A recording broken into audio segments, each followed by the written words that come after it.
তুমি হয়তো কাউন্ট করো যে নেক্সট 7 সেমিস্টার, যদি আর দুইটা হয়ে যায় তখন বলো নেক্সট 6। সো এইটা হচ্ছে একটা মাইলস্টোনের ব্যাপার। Then identify and assess risk, তার মানে হচ্ছে যে প্রত্যেকটা জবের প্রজেক্টের ক্ষেত্রে সেখানে কিছু রিস্ক থাকে এবং সেই রিস্কগুলোকে অ্যাসেস করা এবং সেই রিস্কগুলোকে নিয়ে কাজ করা, সেটাকে বলা হচ্ছে প্ল্যানিং ডিপার্টমেন্টের কাজ। এবং বাংলাদেশের প্রত্যেকটা প্রজেক্টে কিন্তু রিস্কটাকে অ্যাসেস করা হয় এবং আইডেন্টিফাই করা হয়, বাট সেই অনুসারে কাজও করে। বাট হয়তো এই রিস্কের ব্যাপারটা নিয়ে ডেফিনেটলি রিস্কের পারসেপশন নিয়ে আমাদের একটু ভিন্নতা আছে, তাই না?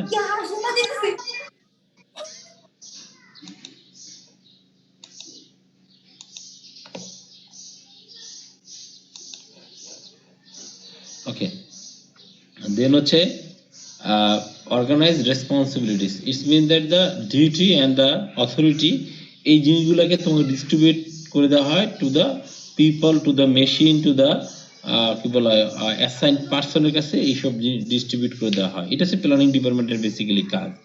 তো প্ল্যানিং ডিপার্টমেন্ট যখন এগুলো করে দেয় তখন এইগুলাকে আমাদের ফিল্ড লেভেলে এটা এক্সিকিউশনের কোশ্চেন আসে যে কে এটাকে এক্সিকিউশন করবে, কারা করবে। এটা বিভিন্ন ডিপার্টমেন্ট আছে, এলজিডি মন্ত্রণালয় আছে, পশু সম্পদ মন্ত্রণালয় আছে, এরকম বিভিন্ন মিনিস্ট্রি আছে, তারা এটাকে এক্সিকিউশন করে। তাদের আবার কিছু অধিদপ্তর আছে, তাদের কিছু অফিস আছে, তারা কিন্তু এই জিনিসগুলোকে এক্সিকিউশন করে বা ইমপ্লিমেন্টেশন করে। সো এই এক্সিকিউশন বা ইমপ্লিমেন্টেশনের আসলে রেসপন্সিবিলিটি জায়গাগুলো কি কি সেটা খেয়াল করে দেখো। তোমার কিন্তু রিসোর্স, তোমার শিডিউল, তোমার টাস্ক, তোমার রেসপন্সিবিলিটি, এগুলো কিন্তু সবকিছু অলরেডি ডিফাইন করে দিচ্ছে by the planning department, by the planning ministry, what ever.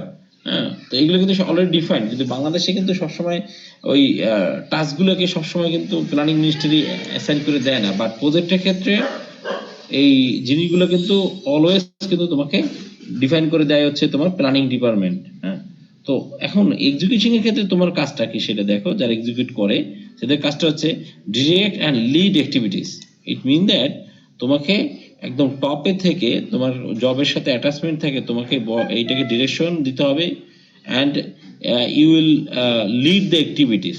So তোমাকে এই জিনিসটাকে লিডার হিসেবে তোমার এখান থেকে লিড করতে হবে প্রজেক্টের ক্ষেত্রে। প্রজেক্টে কিন্তু ম্যানেজার শব্দগুলোর সাথে খুব বেশি একটা পরিচয়ের জায়গা নাই। ম্যানেজারের ম্যাক্সিমাম সময় লিডারশিপ ফলো করতে হয় বা লিডার স্টাইল ফলো করতে হয়, আমরা দেখবো এটার সামনে। প্রোভাইড গাইডেন্স এন্ড সাপোর্ট, তোমাকে বিভিন্ন ধরনের ম্যান, মেশিন, ম্যাটেরিয়াল, মেথড এগুলো দিকে সাপোর্ট দিতে হবে এবং তোমাকে এইটার সাথে গাইডেন্স করতে হবে যে you should go this way, you should go this way, that is the wrong, that is the right. এই জিনিসগুলোকে তোমাকে একটা গাইডেন্স প্রোভাইড করতে হবে। অ্যান্ড মেইনটেইন মোটিভেশন, যেটাকে আমরা বলতেছি যে সবাইকে কাজের প্রতি বা তোমার গোলের প্রতি সেট টার্গেট করে রাখা, এটাকে বলা হচ্ছে motivation. And it can be keep by the, এটা তুমি করতে পারো কিভাবে, by keeping the project team full inform. তুমি তোমার সমস্ত কাজগুলোকে তোমার যে প্রজেক্টের মেম্বার থাকবে বা তোমার কাজের যারা জড়িত থাকবে সবাইকে তুমি যদি ইনফর্ম করো, সেটা একটা মেথড মোটিভেশনের। দেন হচ্ছে এনকারেজিং টিম ওয়ার্ক। টিম ওয়ার্কের ব্যাপারে তোমাদের এনকারেজিং করা, যে আমরা সবাই মিলে আসো কাজ করি, টিম ওয়ার্ক, 5-7 জনের একটা টিম। এবং টিম ওয়ার্ক হলে তোমার ম্যান পাওয়ার স্কিলনেস বাড়ে এবং তোমার ভুল ত্রুটি হওয়ার সম্ভাবনা কমে। দ্যাটস ওয়াই এই প্রজেক্টের ক্ষেত্রে টিম ওয়ার্ক করার জন্য সবাইকে পরামর্শ দেওয়া হয় বা সবাইকে তোমার ফোর্স করা হয় টিম ওয়ার্ক করার জন্য। ইন্ডিভিজুয়াল কোনো থটের জায়গাগুলো প্রজেক্টে নাই বললেই চলে। দেন হচ্ছে ডেভেলপ অটোনমাস ওয়ার্ক গ্রুপ। বিভিন্ন মানে কি বলে মানে একদম স্বাধীন বা ইন্ডিপেন্ডেন্ট বা একটা ওয়ার্ক গ্রুপ তৈরি করা, যাতে তারা খুব সহজভাবে বা খুব ইজিলি তারা জিনিসটাকে কন্ট্রোল করতে পারে, এরকম ওয়ার্ক গ্রুপ তৈরি করা, বিশেষ করে প্রজেক্টের ক্ষেত্রে। সো এই হচ্ছে মোটামুটি তোমার এক্সিকিউটিং লেভেলের কাজ থাকে। যদিও বাংলাদেশের পার্সপেক্টিভে আসলে লিডার হওয়াটা খুব টাফ, বা লিডার আমরা প্র্যাকটিস করি না, লিডারশিপ আমাদের কোথাও কোনো প্র্যাকটিস করানো হয় না। তো দ্যাটস ওয়াই বাংলাদেশে আসলে লিডার দেখবে, লিডার খুঁজে পাবো না, ম্যাক্সিমাম দেখবো ম্যানেজার। তো ম্যানেজার আর লিডারের মধ্যে পার্থক্য আছে, বলতে পারবো ম্যানেজার এবং লিডারের মধ্যে কি পার্থক্য?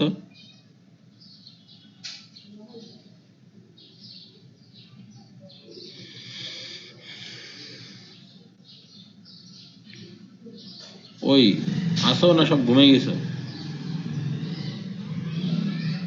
স্যার ম্যানেজার জিনিসটা জাস্ট ম্যানেজ করা, আর লিডারে সবাইকে নিয়ে কাজ করে। আচ্ছা, ওইটা ঠিক আছে, তুমি গণ অর্থে বলছো, অসুবিধা নেই।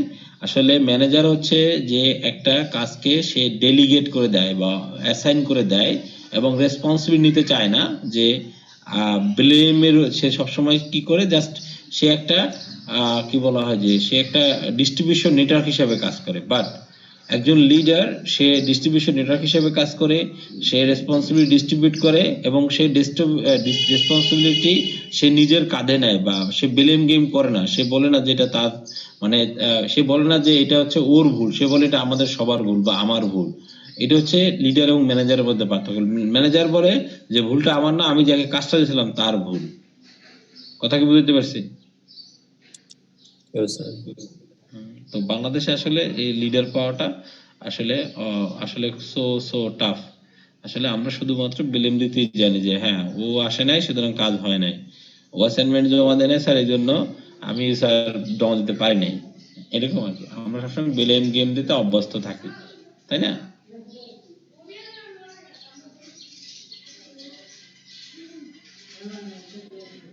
এবং বাংলাদেশে আসলে লিডারশিপ প্র্যাকটিসটা করাই হয় না, যার ফলে তোমরা যে লিডার বলতে আমরা সাধারণত বুঝি কোনো পলিটিক্যাল লিডারকে আমরা মিন করি, অনেক সময় পলিটিক্যাল ব্যাকগ্রাউন্ডের মানুষকে আমরা মিন করি।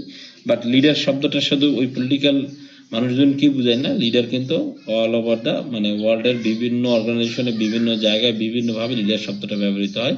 সুতরাং লিডার বলতে শুধু বোঝা যায় না যে ওই পল্টন ময়দানে যে মারামারি করে বা তোমার বঙ্গবন্ধু এমনি যে স্লোগান ধরে, ব্যাপারটা কিন্তু তা না। হ্যাঁ, লিডার বলতে এটা আমরা বুঝাচ্ছি যে সে আসলে take responsibility without blaming anyone. এবং গিল্টি গুলাকে যদি কখনো গিল্টি তৈরি হয় সে he will try his best, but fail করলে সে কখনো কাউকে ব্লেম করে না, যেটা ম্যানেজার করে। যে বাংলাদেশ ব্যাংকে যে রিজার্ভ চুরি করে নিয়েছে, সেখানে কিন্তু লিডার যে ছিলেন মানে যে টপে ছিলেন আতিউর রহমান, ওই সময় সে কিন্তু মনে হয় কোয়াইট করে ফেলছে ওখান থেকে, যে সে লিডার হিসেবে ব্যর্থ, তাই সে কিন্তু দায়িত্ব তার নিজের উপর নিয়ে নিয়েছে। কিন্তু অন্যান্য যারা দায়িত্ব ছিল তারা কিন্তু একে অপরকে ব্লেম দিছে, বলছে যে ও আমি জানি না, ও জানে, ও জানে না, ও জানে, তাই না? তারা কিন্তু ম্যানেজারের রোল প্লে করছে, রাইট?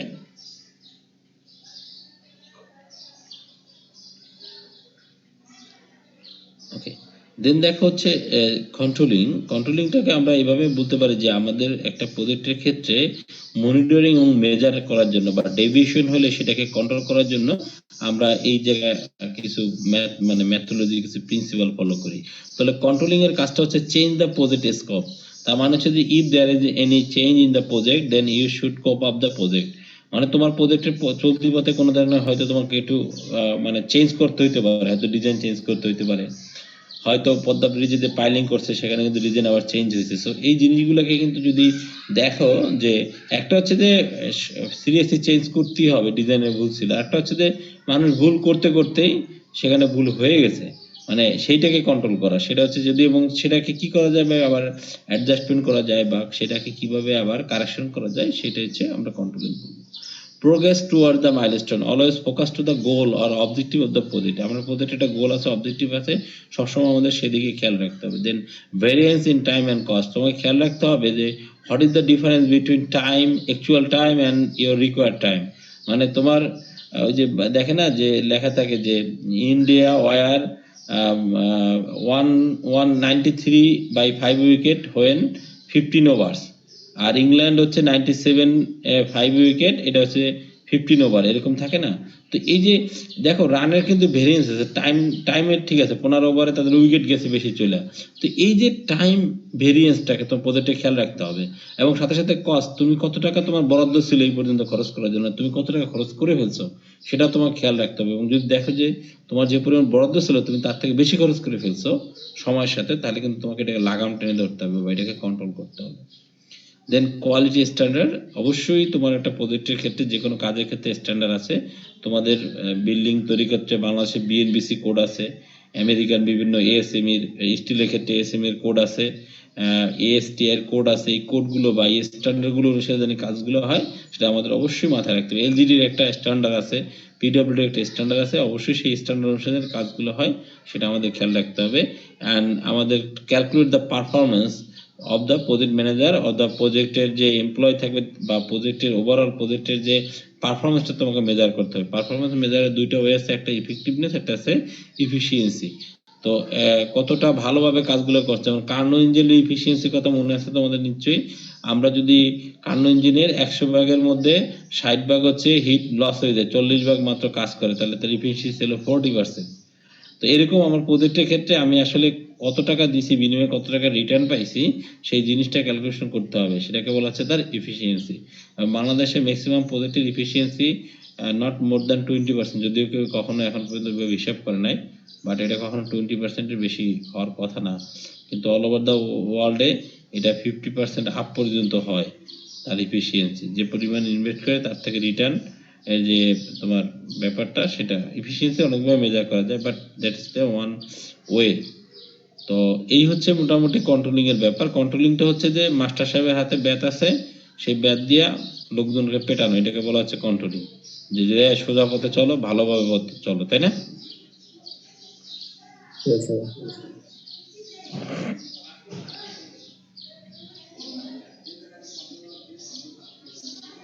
বলো তো যে এই মাস্টার সাহেবদের হাতে ব্যাট লাগে কেন? কেন তোমারে ভালো কথা বললে তুমি ভালো কথা শোনো না? বলো দেখি, আইডিয়া আছে? স্টুডেন্টের শয়তানি করতে ইচ্ছা করে সেজন্য। শয়তানি তো একটা কথা বললা, কমন টার্ম। আমি কিছু করি না, শয়তান আমার প্ররোচনা করে করাইছে, এটা তো কমন টার্ম। কিন্তু প্র্যাকটিস করতে করতে শিক্ষা বা মানুষকে তো আস্তে আস্তে ভালোর পথে নিয়ে আসে, ভালোর পথে নিয়ে আসে। তো কেন মানুষ এটা কেন হয় আর কি? আসলে কোনো আইডিয়া আছে ছোটবেলা থেকে? তোমারে যত যারা তোমারে ভালো উপদেশ দিছে তুমি জানো তোমাকে ভালো উপদেশ দিছে, তুমি কোনো ভালো উপদেশ শোনোই নাই, আজকে বইটা পড়াশোনা করতে আরো ভালোভাবে পড়াশোনা করতে, নিশ্চয়ই এটা ঠিকভাবে শোনো নাই। আর অনেক আছে যে না আমি ইঞ্জিনিয়ারিং কলেজে পড়াশোনা করবো, সেটা অন্য হিসাব, বাট এরকম তো আছে, তাই না? বুঝতে পারছো? এই জন্য দেখবা যে মাস্টাররা যখন পড়ায় তখন দেখবা যে 2-4 লাইন পড়ানোর পরে গল্প বলে, বিভিন্ন ধরনের লোভ লালসা দেখায়, বলে যে ভালো করে পড়াশোনা করে ভালো চাকরি পাবো, ভালো চাকরি পেলে ভালো প্যান্ট শার্ট পরবো, ভালো প্যান্ট শার্ট পরলে ভালো গাড়ি পাবো, আরো বাড়ি পেলে ভালো বেলা বেলা পাবা, হ্যাঁ ভবিষ্যৎ উজ্জ্বল, এরকম ভাবে খালি দেখবা লোভ আর লোভ দেয়, তাই না? এটা কেন কেন তাহলে জাপানিজ বা আমেরিকান অন্য অন্য যারা আছে ওদেরকে এরকম লোভ দেখায়? ওরা কিভাবে পড়াশোনা করে? ওদের তো লাঠি পেটাও করে না, তোরা কেন পড়াশোনা করে?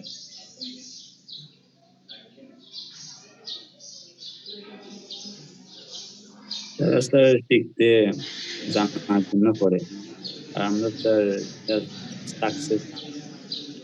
না, তুমি না দইনে পড়ো, তুমি তো পড়তেই বসো না, না দইনে পড়বা কোত্থেকে? একটা উদাহরণ দিই তোমাদেরকে, এটা বুঝতে তোমাদের জন্য খুব সহজ হবে। আমরা সত্যটাকে সত্য বলি না, মিথ্যাটাকে মিথ্যা বলি না, আমরা শুধু প্রবঞ্চনা করতে জানি, আমরা শুধুমাত্র সততা করতে জানি। ছোটবেলায় যখন আমার মা আমাকে বলছে যে পড়তে বস, তখন আমি পড়তে বসি নাই, ডেফিনেটলি আমি মোড়ামুড়ি করছি, তখন মা আমার ধরে মার দিয়েছে। তো মা আমারে কি করছে, আমার বিভিন্ন সময় ঔষধ খাওয়াইছে বা আমাকে টেক কেয়ার করছে, আমাকে ঘুম পড়াইছে ভয় দেখাইয়া, ভূতের ভয় দেখাইয়া আমাকে, জেল পরির ভয় দেখাইয়া আমাকে ভয় ঘুম পড়াইছে, আমাকে তিতো ঔষধ খাওয়াইছে মিষ্টি বলে, বলছে এটা মিষ্টি ঔষধ, তুমি এটা খাও, তো খাইয়ে দেখি তেতো। তো এই যে আমি যে প্রবঞ্চনা বা সততা আমি যেগুলো শিখছি ওখান থেকে বা দেখছি, তো তারপরে কিন্তু আমি কিন্তু মনে করতে আমি বিশ্বাস করতে পারতেছি না যে ঘটনাটা আসলে সত্য কিনা। তো যার ফলে আমার এই বিশ্বাসের জায়গায় হয়েছে। কিন্তু বিদেশে কি হয়, বিদেশে কিন্তু বলে দেয় যে এটা তোমার ঔষধ, এটা খেলে তেতো লাগবে, কিন্তু তুমি খেতে হবে এই কারণে যে না খেলে তুমি কিন্তু অসুস্থ, মানে অসুস্থ থাকবা, তুমি সুস্থ হবে না। তোমার মা বাবা তোমাকে বলে দিচ্ছে যে এটা লেখাপড়া, এটা করতে কষ্ট আছে, না কষ্ট করলে কিন্তু তোমার এখানে সামনে তোমার ভবিষ্যৎ এই হইতে পারে, এখন ডিসিশন তোমার, আমি তোমাকে ফোর্স করবো বিভিন্ন ভাবে। তো এইভাবেই কিন্তু একটা স্ট্রাকচার বা সোশ্যাল স্ট্রাকচার গঠিত হয়। এটা হুট করে কোনো জায়গা থেকে পড়ে না বা উঠতে কোনো জায়গা থেকে হয় না। সো এই জিনিসগুলো কিন্তু আমাদের প্রজেক্ট ম্যানেজমেন্টের ক্ষেত্রে বা আমাদের তোমরা যেখানে প্রজেক্টে যাবা, এটা কিন্তু হুট করে কোনো জায়গায় স্ট্রাকচার চেঞ্জ হবে না, তুমি আশা করো না। হুট করে কোনো কিছু চেঞ্জ হবে না বা হুট করে কোনো জায়গায় পরিবর্তন তুমি করতে পারবে না, কিন্তু তোমার এই জিনিসগুলো জানতে হবে বা এইভাবেই তোমাদেরকে পথগুলো চলতে হবে। তাহলেই হয়তো দেখবা যে সত্যটাকে সত্য এবং মিথ্যাটাকে মিথ্যা এবং ভালোটাকে ভালো বলতে আমরা শিখবো। আমি তো এই জায়গাগুলো হয়তো আমাদেরকে এখন তৈরি করতে হবে, তাহলে হয়তো তোমাকে বললে তুমি বুঝবা যে হ্যাঁ স্যারে তো আসলে সত্যি কথাই বলতেছে, কনফিউশন তৈরি হবে না আর কি। তাহলে ট্রু লিডার তৈরি হবে আর কি। কথা বোঝা গেছে? স্যার সো একটা প্রজেক্টের ক্ষেত্রে মাস্ট মোর চ্যালেঞ্জিং হচ্ছে to must more last on ফেজটা হচ্ছে তোমার ক্লোজিং। এটা সিরিয়াসলি একটা চ্যালেঞ্জিং জব বিকজ একটা প্রজেক্টে হিউজ পরিমাণ টাস্কের ইনভলভমেন্ট থাকে, ম্যান মেশিন ম্যাটেরিয়ালের ইনভলভমেন্ট থাকে এবং এটাকে মানে ফাইনালি তোমাকে হ্যান্ড ওভার করাটা চ্যালেঞ্জিং ব্যাপার। বাংলাদেশে দেখবে যে কোনো প্রজেক্ট শেষ হইলে পর ভাগিয়ে দেয়, কোনো হ্যান্ড ওভার টোভার কিচ্ছু নাই, যে যেরকম আছে মাটি দেয় না দেয় না ব্রিজ রেখে চলে গেছে। কিন্তু বিদেশে বা মাল্টিনেশনাল কোম্পানিগুলোতে যে কোনো প্রজেক্ট বা উন্নত দেশে যে কোনো প্রজেক্টকে কন্ট্রোলিং মানে তোমার ক্লোজিং করা হচ্ছে মাস্ট মোর চ্যালেঞ্জিং। ঠিক আছে? সো এখানে দেখো প্রথম হচ্ছে sign up contract. First of all হচ্ছে যে you have to close the you have to quit the project. তোমাকে প্রজেক্টটা কোয়াইট করতে হবে যে আমার প্রজেক্টটা, থ্যাংক ইউ ভেরি মাচ, আমার প্রজেক্টটা শেষ হয়েছে, আমার প্রজেক্টটা এখানেই ক্লোজ, আমরা এখানে প্রজেক্টটা বন্ধ করে দিতে চাই। তারপরে দেখো sign up contractor বা sign up contractor, if you hire any contractor for the job then you will quit the contractor. Subcontractor thank you very much, we will মানে কি বলে will dismiss the contract and you may go। এই ধরনের ব্যাপারগুলো এখানে sign up কন্ট্রাক্টরে আসবে। Sign up contractor মানে কন্ট্রাক্টরকে ভালোভাবে বিদায় দিতে হবে। Then hand over deliverable, if you hire anything from anyone, তুমি যদি কোনো রোলার ধার করে থাকো, কোনো যদি ক্রেন ধার করে থাকো কারো কাছ থেকে, তাহলে এগুলো দিয়ে দিতে হবে। দেন হচ্ছে prepare final reports, you have to write up a final report, তোমাকে একটা ফাইনাল রিপোর্ট রেডি করতে হবে। হয়দার মেনি মানে মেনি থিংস আর কি বলা হয় যে integrated in the final report. অনেক আমরা দেখবো, এটা পড়বো ফাইনাল রিপোর্টে কি কি থাকবে আমাদের একটা প্রজেক্টের ক্ষেত্রে। এবং প্রত্যেকটা বাংলাদেশের প্রত্যেকটা প্রজেক্টে কিন্তু ফাইনাল রিপোর্ট হয় এবং এই সেই রিপোর্টটা ওই লামসাম একটা রিপোর্ট সই করে দেয়। এবং আমি যতগুলো কথা বললাম এগুলো প্রত্যেকটা প্রজেক্টেই আমাদের বাংলাদেশে হয়, কিন্তু সেটা হচ্ছে শুধু মুখে কাগজ কলমে, কিন্তু প্র্যাকটিক্যালি এইভাবে প্র্যাকটিস করা হয় না। দেন হচ্ছে কন্ডাক্ট ডিব্রিফিং। কন্ডাক্ট ডিব্রিফিং মানে হচ্ছে দেখবা যে সেনাবাহিনী যখন যুদ্ধ শেষ করে, যুদ্ধে যারা জয়ী বা পরাজয় যাই হোক না কেন, তারা কিন্তু একটা ডিব্রিফিং দেয়। যুদ্ধের প্রথমের কন্ডিশন আর পরের কন্ডিশন তাদেরকে জানাই দেয়, তাদেরকে কাউন্সিলিং করে যে ওকে we will quiet or we will close the project or we will কি বলা হয় যে seize the project and that is our success and that is our failure and এরকম কিছু তোমার ব্রিফিং দেওয়া হয়। দেন হচ্ছে আপডেট প্রজেক্ট ডাটা, তোমার যে প্রজেক্টটা করছো সেই প্রজেক্টটা যে ব্রিজটা যে হয়ে গেছে সেই ব্রিজটা তোমাকে এলজিডির আর্কাইভে মানে এলজিডিতে তোমাকে জানাই দিতে হবে। And archive the project data, তোমার যে প্রজেক্টটা করছো তার ডাটাগুলো তুমি রেখে দেবা ফর দ্য ফার্দার ফিউচার ইউজের জন্য, তুমি এটা ইউজ করবা আর কি। তো এই হচ্ছে মোটামুটি একটা প্রজেক্টকে তুমি যদি কন্ট্রোল বা ম্যানেজিং করতে চাও তাহলে এই 5টা ফেজ আর কি, এবং এই 5টা ফেজ দিয়ে একটা প্রজেক্ট কিন্তু ক্লোজিং স্টেজে চলে আসে। সো কোনো কোশ্চেন?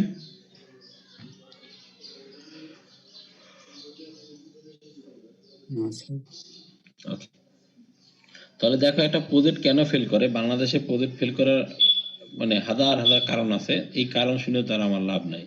বাট এটা তো বাংলাদেশে হাজার হাজার মানুষ আছে, বিভিন্নভাবে মানুষ মারা যায়।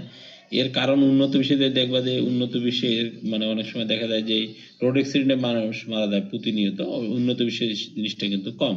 তো আসলে এর অনেকগুলো কারণ আছে। তো এই কারণগুলোকে আসলে একটা প্রজেক্টকে আমরা কারণগুলো যেমন যদি বলি যে common causes of project failure, কেন একটা মানে কি কি কারণে এমন কমন কাজগুলো, যেহেতু অনেকগুলো রিজন আছে বাট আমরা কমন রিজনগুলো দেখবো। প্রথম হচ্ছে failure two detail objective and requirements at commencement. তার মানে হচ্ছে যে তুমি যখন এটা প্রজেক্টকে স্টার্ট আপ করো তুমি জানো না এই প্রজেক্টটা করলে পরে আউটকাম কি হবে, রিজনটা কি, আমি কেন প্রজেক্টটা করতেছি, এই প্রজেক্টটা করলে আমার ভবিষ্যতের সাথে কিভাবে টেকনোলজি বলো, সোশ্যাল অ্যাফেয়ার্স বলো বা তোমার ইন্টারন্যাশনাল অ্যাফেয়ার্স বলো, এইভাবে কিভাবে এটা কানেক্টেড সেটা তুমি প্রথমেই যে এটাকে আইডেন্টিফাই করতে ব্যর্থ হয়েছো, সুতরাং এই প্রজেক্ট ফেল হইতে বাধ্য। যেমন আমি যদি ধরো ভারত বাংলাদেশের সাথে আমরা মৈত্রী চুক্তি করছি বিভিন্নভাবে, আমাদের ওই যে কি বলে যে আমার ছিটমহল নিয়ে আমরা মানে চুক্তি করছি, কিন্তু দেখা গেছে যে আমাদের ওই যে তিস্তার পানি বন্টন চুক্তি নিয়ে একটা চুক্তি কিন্তু আমাদের হ্যাং করে আছে এখনো। তো এটাও ওয়ান কাইন্ড অফ প্রজেক্ট। এখন দেখা যায় যে সেই প্রজেক্টের আমাদের আসলে আমাদের ফায়দাটা কি, আমাদের মূল লাভটা কি, দেখা গেল যে আমরা লাভটাই আমরা জানি না। সো সে কারণে কিন্তু তোমার প্রজেক্টটা ফেল করতে পারে, তার উদ্দেশ্য ব্যাহত হলে তার প্রজেক্ট করে লাভ নাই। দেন হচ্ছে ইনএবিলিটি টু রিপ্ল্যান এন্ড রিশিডিউল, যদি তোমার কোনো কারণে কোনো সময় যদি তোমার প্রজেক্টের সময়টা বর্ধিত করা লাগে বা কোনো সময় তোমার যদি এই ডিজাইনটাকে হালকা চেঞ্জ করতে হয়, যদি সেটা না পারো তাহলে প্রজেক্ট ফেল, প্রজেক্ট বন্ধ করে চলে যেতে হবে। এরকম বাংলাদেশে অনেকগুলো প্রজেক্ট আছে যে হয়তো স্টার্ট হয়েছিল কিন্তু দেখা গেল যে এটাকে আর সময় বর্ধিতকরণ করে নাই, এবং অথবা তোমার এটাকে তোমার কি বলে এই যে প্ল্যানটাকে চেঞ্জ করে দেয় না, যার ফলে প্রজেক্টটাকে তোমার ক্লোজ করে দিয়ে চলে গেছে পার্টি, এরকম হয়েছে। যেমন তোমাদের ওই যে আমাদের যে এখানে নাইকো নাইকো যে নাইকো গ্যাস মামলা, মানে আমাদের যে গ্যাসে আগুন লাগছিল না নাইকো, তো ওখানে কিন্তু তোমার এইখানে এই ঘটনাটা ঘটছিল তাই না, আচ্ছা যে ওটা কিন্তু আবার নতুন করে দেয় না ওদেরকে রিশিডিউল বা রিপ্ল্যান করার জন্য সুযোগ দেয় না ওদেরকে, একদম ওরা ভাগিয়ে গেছে আর আমরা ভাগাই দিচ্ছি তাই না। পরে তো মামলা হয়ে আর দিতে হইতো। হুম। তারপর হচ্ছে পুয়ার লিডারশিপ, যদি তোমার যথেষ্ট নলেজ না থাকে একটা প্রজেক্ট ম্যানেজ করার জন্য, তাহলে লিডারশিপ যদি তোমার দেখবা যে বাংলাদেশে প্রচুর পরিমাণ প্রজেক্ট দেখবা যে একবার এটা রিপোর্ট আসলে বাংলাদেশে প্রায় 400 গাড়ি পাওয়া যেতেছে না, কারণ এগুলো প্রজেক্টের গাড়ি, প্রজেক্টের যে ম্যানেজার ছিল তৎকালীন যে ডিরেক্টর ছিল সে গাড়ি নিয়ে বেঁকে গেছে। সো এটা একটা ওয়ান কাইন্ড অফ পুর লিডারশিপ। সো এক্ষেত্রে কিন্তু প্রজেক্ট ক্লোজ হয়ে যাওয়ার বা ফেল হয়ে যাওয়ার সম্ভাবনা বেশি। দেখবা যে বাংলাদেশে প্রজেক্টের টাকা খরচ করবে কিভাবে সেটা পায় না, দেখে খালি গাড়ি, এসি, টিউবওয়েল, ফ্যান এগুলো শুধু কেনে। দেন হচ্ছে বালি ল্যাক অফ, বললো সরি স্যার, পানি স্যার, স্যার বুঝি নাই। রূপগঞ্জ। হ্যাঁ রূপগঞ্জ বালিশকাণ্ড, জি স্যার। স্যার একবার তো পানি। পর্দাকাণ্ড তাই না। স্যার তো আসলে আমি এটা নিয়ে খুব ওরিড না, কেন বলতে পারো এইসব জিনিসগুলো নিয়ে? কারণ এই লোকগুলো কিন্তু আমেরিকাতে আসে নাই বুঝছো, এটা জাপান দিয়ে আসে নাই, এটা আমার বাংলাদেশেরই কোনো মানুষ, যে আমার আত্মীয় হইতে পারে, তোমার আত্মীয় হইতে পারে, তোমার ভাই হইতে পারে, তোমার বোন হতে পারে, আমার ভাই হইতে পারে, আমার বোন হইতে পারে। সুতরাং এইটা হচ্ছে যে এই যে দেশপ্রেমের যে অভাব, এই অভাবের জায়গাটা যদি জাগ্রত হয় তাহলে হয়তো একদিন এই জিনিসগুলো হয়তো বন্ধ হয়ে যাবে। আর ধর্মীয় অনুশাসনের কথা বলতে পারো, তো স্যার ধর্মীয় অনুশাসন যদি তৈরি হয়, ধর্মীয় চেতনা যদি তৈরি হয় তাহলে হয়তো এটা আরো কমে আসবে। হ্যাঁ, এটা আমি তোমার সাথে একমত, কিন্তু আমরা তো ধর্ম চর্চা অনুশাসন দিয়েই তো আছি, খুব তো বেশি না যে তোমার কেউ ধর্ম চর্চা বাধা দিচ্ছে। তোমার কেউ বলতেছে তুমি নামাজ পড়ো না, তোমার কেউ বলতেছে যে তুমি এই তাবলিগে যেও না, তোমার কেউ বলতেছে নাকি যে তুমি আজান দিও না, কেউ বলতেছে না। আর ধর্মীয় অনুশাসন তো, ধর্ম তো আমাদের ঠিকই জায়গায় আছে, কিন্তু আমরা এইটাকে অনুশাসন মানতে আমরা আগ্রহী না। এই যে প্রতি বছর 17 লক্ষ তোমার ওয়াজ মাহফিল হয় সারা বাংলাদেশে, যদি একজন মানুষ যদি ঠিক মতো চলতো তাহলে এই জিনিসগুলো কিন্তু আমরা হয়তো কমে আসতো আমাদের ইয়া থেকে। তার মানে ধর্মীয় অনুশাসন একটা ব্যাপার, সাথে সাথে তোমার দেশপ্রেমের জায়গাও একটা বড় ব্যাপার, এই জায়গাটা আমাদেরকে জাগ্রত করতে হবে, তাহলে হয়তো যেটা বলতেছো যে সেটা হয়তো কমে আসবে। তো lack of motivation and team commitment, অনেক সময় দেখা যায় যে তোমার হয়তো বলে যে বেতন দেয় না, এ ভালো না কোম্পানি, কমে 2 মাস কাজ শিখে ভালোভাবে যখন কাজ তার আউটপুট দেওয়ার কথা সে চাকরি চেঞ্জ করে ফেলছে। তো এই জন্য বলছে ল্যাক অফ কমিটমেন্ট, অনেক সময় দেখা যায় যে এই লোকগুলো চলে যায়। দেন হচ্ছে তোমার inadequate measurement procedure, that is the vital point for the প্রজেক্টের ফেইলার। বাংলাদেশে দেখবা যে অনেক প্রজেক্টের বিল নিয়ে গেছে 80%, 90% বিল নিয়ে গেছে, কিন্তু কাজ করছে সে প্রকৃত অক্ষে 30 ভাগ, 30 ভাগ কাজ করে নিয়ে গেছে বিল 80 ভাগ। যেহেতু মেজারমেন্ট প্রসিডিউরটা তোমার এনাফ না, প্রসিডিউরটা তুমি জানো না, তুমি তো মুখের উপর আলোচনা করতেছো স্যার এটা 10 তলা বিল্ডিং, 10 তলা বিল্ডিং এর 10 তলা পর্যন্ত সাদ্দা হয়ে গেছে, তাহলে আমার কাজ হচ্ছে প্রায় কত 50% কাজ শেষ। একটা 10 তলা বিল্ডিং এ 10 তলা মানে 1 তলা 2 তলা 3 তলা করে কলাম এবং বিম টিম দিয়ে ছাদ পর্যন্ত ঢালাই হয়ে গেছে সব। এখন ওই আদার্স ফিনিশিং টিনিশিং এগুলো কাজ বাকি আছে। তাহলে এখন বলো তো যে এই কাজটার কতটুকু প্রোগ্রেস হয়েছে কাজটার? 50% স্যার। আর কেউ?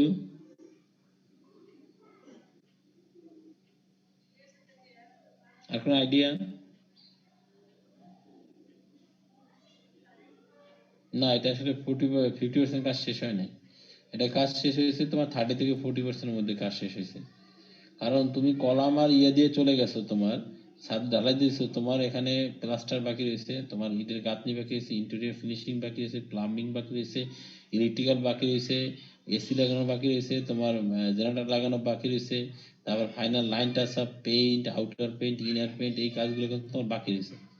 সো এই যে কাজগুলোকে তুমি কোনোভাবেই ছোট করে দেখার কোনো সুযোগ নেই। যদি সিভিল ওয়ার্ক যদি তোমার 40% হয়, তাহলে তোমার প্লাম্বিং ওয়ার্কস আছে তোমার ধরো কত, যেহেতু বড় বিল্ডিং একটু বেশি ধরে নিলাম, 5 থেকে 10% প্লাম্বিং ওয়ার্ক আছে, ইলেকট্রিক্যাল ওয়ার্ক আছে 5 থেকে 10%, ঠিক আছে, মেশিন ইনস্টলেশন আছে 5%, এই প্রায় তোমার হচ্ছে 65%। তোমার এই যে এক্সটেরিয়র কাজ যেটাকে আমরা বলি পেইন্ট প্লাস্টার, এটা আছে তোমার আরো ধরো 10%, এটা 75, তাই তো। এখন তোমার ভিতরে তোমার ওই যে দরজা জানলা এগুলো লাগানো আছে, এগুলো 5 থেকে 10%, 85%। তারপর হচ্ছে তুমি দরজা জানলা লাগাইলে সবকিছু করলা, যদি তুমি টাইলসের কাজ করো, বা আমরা যদি এটাকে বলি হচ্ছে যে এটাকে কমিশনিং স্টেজ আছে, মানে এটাকে সবগুলোকে লিফট রান করা, লাইন দেয়া, কানেকশন দেয়া, এগুলো দেয়া, এগুলো আছে ধরো আরো 5 to 10% কাজ। তো এইটা হচ্ছে যে আসলে 10 তলা বিল্ডিং করলে 40% বললে অমূলক হবে না, কিন্তু যদি তুমি 50% বলো তাহলে এটা প্রচন্ড পরিমাণ অমূলক হবে। তো দেখা যায় যে একটা বিল্ডিং এরকম ছাদ পর্যন্ত উঠে দিয়ে সে বসে যে কাজ তো হয়ে গেছে 80%, সে 80% বিল উঠে নিয়ে গেছে, কাজ হয়েছে তোমার 40%, তাহলে সে 40% টাকা বেশি নিছে, এবার সে কাজ করে না, সে ভাগিয়ে গেছে, কানাডা চলে গেছে। সো এই যে ইনএডুকেট মেজারমেন্ট প্রসিডিউর জন্য অনেক সময় দেখা যায় প্রজেক্ট গুলা বন্ধ হয়ে যায়। বাংলাদেশে এরকম দেখবো অনেক প্রজেক্ট দাঁড়াই আছে কিন্তু কাজ হচ্ছে না, কারণ ওই একটাই, কাজ করার থেকে বিল নিয়ে বেশি ভাগিয়ে গেছে, পালাইছে, তাই না? জি স্যার। স্যার ওকে, তো এখন তোমরা কি দিয়ে মেজারমেন্ট করবা বলো তো?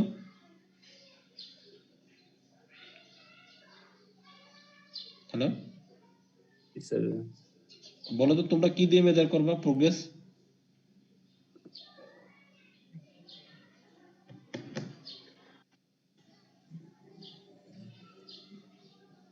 তোমরা মানে বিল্ডিং এর প্রোগ্রেস তোমরা কিভাবে মেজারমেন্ট করবা বলতে পারবা? Sir project schedule. হ্যাঁ, অনেক সময় প্রজেক্ট শিডিউল দিয়ে দেওয়া করা যায়, অনেক সময় দেখা যায় কত টাকা খরচ হয়েছে, কতটা খরচ হইতে পারে তার উপরেও প্রোগ্রেস করা হয়। মানে বিভিন্ন মানে মেজারমেন্ট প্রসিডিউর আছে, আমরা পড়বো, আমরা তোমরা পড়ছো নাকি প্রজেক্ট ম্যানেজমেন্ট এগুলা, পারফরমেন্স না ট্র্যাকিং, স্যার। এই bar chart, performance tracking, Gantt chart, এগুলো পড়ো নাই? তো জি স্যার। ওইগুলোতে কিন্তু প্রজেক্টের প্রোগ্রেস রিপোর্টটাকে আপডেট করা যায়, মানে প্রোগ্রেস বলা যায় কত পার্সেন্ট হয়েছে। কথা বুঝতে পারছো? পড়ছো না তোমরা? Yes sir. এই তোমরা সিভিলের লোক, তো সিভিলের লোকই তো পড়াইতেছি নাকি, না সিইসির লোকজন তোমরা আবার? জি স্যার, ঠিক আছে স্যার। ঠিক আছে না? জি স্যার। ওকে, দেখা গেল যে তখন পড়ানোর পর বললো স্যার আমরা তো সিইসির লোকজন, স্যার আমাদের কি পড়ান, তাই না? তো এখন দেখো লাস্টে 3টা জিনিস আছে, এই যে আনসাপোর্টিভ অর্গানাইজেশন স্ট্রাকচার, আমাদের আমাদের বলে না যে আমলাতান্ত্রিক জটিলতা, আমাদের বাংলাদেশে কিন্তু প্রায় বলে যে ব্যুরোক্রেটিক ম্যানেজমেন্ট বলে, এটাকে আনসাপোর্টিভ অর্গানাইজেশন স্ট্রাকচার আর কি, বুঝতে পারছো? এটা আসলে মেট্রিক্স অর্গানাইজেশন ফলো করার কথা আমাদের। এখন বলতে যদি বলো স্যার মেট্রিক্স অর্গানাইজেশন কি, লাইন এন্ড স্টাফ অর্গানাইজেশন কি, এটা আসলে দেখি আমি তোমাদের পরে হয়তো দেখাতে পারি যে মেট্রিক্স অর্গানাইজেশনটা কি। আর হিডেন কিছু এফেক্ট আছে, যেমন ইন্টারন্যাশনাল ইনস্টেবিলিটি, এই মুহূর্তে সিমেন্টের দাম ছিল মানে যেটা একদম মানে নিচের দিকে দাম, সেটা ছিল 350, এই উইথিন মানে এই যে 15 ডেজ এর মধ্যে 50 টাকা করে বেড়ে গেছে প্রত্যেকটা সিমেন্টের ব্যাগে। কারণ হচ্ছে যে ইন্টারন্যাশনাল মার্কেটে ক্লিংকার নাই এবং তোমার শিপিং চার্জ বেড়ে গেছে। কথা কি বোঝা গেছে? রডের দাম বাড়ছে, সো ম্যাটেরিয়াল স্টিলের দাম বেড়ে গেছে। যে এতদিন কিন্তু তোমার চাইনিজটা কিন্তু কনস্ট্রাকশনের দিকে খেয়াল দেয় না, এখন ওরা কিন্তু ডেভেলপমেন্ট করতেছে, তো এখানে স্টিল কিন্তু ওরা টানতেছে। এন্ড ইনফ্লেশন মানে লেবার ভ্যালু যদি কখনো ইনক্রিজ করে যায় তাহলে তোমার প্রজেক্ট ফেল করতে পারে। দেখা গেলো মাটি কাটার প্রজেক্ট নিছো, তো নিচে লাগে 500 টাকা করে, দেখা গেলো এখন লেবার 1000 টাকা পাওয়া যায় না। এই যে তোমার সুনামগঞ্জে যখন ধান কাটার মৌসুম হয় তখন 1000 টাকায় কোনো লোক পাওয়া যায় না। সো এই সময় যদি কোনো প্রজেক্ট নিয়ে থাকে সেই প্রজেক্ট ফেল নিশ্চিত থাকো, তাই না? Yes sir. জি স্যার। তো আর বাংলাদেশের যে কোনো প্রজেক্ট ম্যানেজার, বাংলাদেশের যে কোনো প্রজেক্ট দেখা তোমরা কিন্তু মনে করার কোনো কারণ নাই যে পৃথিবীর সমস্ত প্রজেক্ট এরকমই হয়, এটা মনে করার কোনো কারণ নাই। সুতরাং এটা দিয়ে আমি যেটা পড়াচ্ছি এটা এবার বাংলাদেশের এই প্রজেক্ট ম্যানেজারের সাথে মিলানোর চেষ্টা করো না, তাহলে কিন্তু মিলবে না, আগে থেকেই বলে দিলাম।